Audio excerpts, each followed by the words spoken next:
کہتے ہیں جی کہ قرآن و حدیث کی روشنی میں یہ بتائیں کہ مردوں کو عذاب قبر میں ہوتا ہے یا علیین اور سجین میں ہوتا ہے۔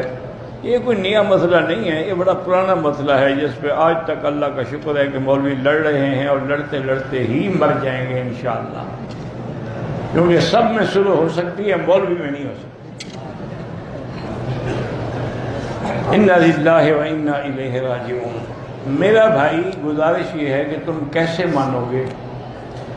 سب سے پہلی بات تو یہ ہے کہ اللہ کا قرآن ہے کہ مرنے کے بعد فرعون اور اس کی جو جماعت تھی ان کو روزانہ عذاب پیش کیا جاتا ہے۔ النار یعرضون علیہا غدوا وعشیا ویوم تقوم الساعۃ ادخلوا آل فرعون اشد العذاب۔ درمیان میں واہ ہے، عطف ہے، تو عطف اور معطوف علیہ میں معایرت ہوتی ہے، معنی یہ ہے کہ وہ عذاب الگ ہوگا، یہ عذاب الگ ہے۔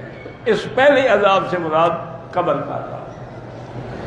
دوسری ہمارے پاس سب سے بڑی گواہی جو ہے وہ امام الانبیاء کی ہے، جس کو خود اللہ نے شاہد بنا کے بھیجا ہے کہ ارسلناک شاہدا ومبشرا ونذیرا۔ حضور دو قبروں پہ گزرے فمر بقبرین فقال انہما یعذبان، ان پہ عذاب ہو رہا ہے۔ تو آپ قبر پہ کھڑے تھے یا سجین پہ کھڑے تھے یا علیین میں کھڑے تھے؟ خدا کا خوف کرو۔ اتنی وضاحت کے باوجود بھی تمہیں اعتماد نہیں آتا۔ حضور نے فرمایا انہما یعذبان، ان دو قبر والوں کو عذاب ہو رہا ہے، اور آپ نے یہ بھی بتا دیا کہ کیوں ہو رہا ہے۔ آپ نے فرمایا کہ احدہما لا یستتر عن البول، ایک کو بیماری تھی پیشاب کی، ان کے قطروں سے نہیں بچتا تھا، اگر کپڑوں پہ لگ گیا بدن پہ لگ گیا تو نہیں دھوتا تھا، اس وجہ سے عذاب میں ہے۔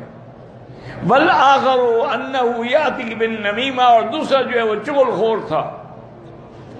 تو اب حضور خود فرما رہے ہیں قبر پہ کھڑے ہیں، اور فرمایا انہما، ان دونوں پر، اس سے بڑی گواہی میرے پاس تو کوئی نہیں ہے۔ پھر حضور پاک نے حکم دیا صحابی کو، وہ سامنے جو کھجور ہے اس کی ایک چھڑی کاٹ کے لے آؤ۔ وہ چھڑی کاٹ کے لے آئے تو آپ نے اس چھڑی کو ایسے چیر کے دو حصے کیا، ایک اس قبر پہ لگا دی، ایک اس قبر پہ لگا دی۔ فرمایا کہ جب تک یہ سبز رہے گی اللہ کا ذکر کرے گی، کیونکہ درختوں کا سبزہ بھی ذکر کی وجہ سے ہے، جب ذکر نہیں کرتے ان پر بھی موت آ جاتی ہے۔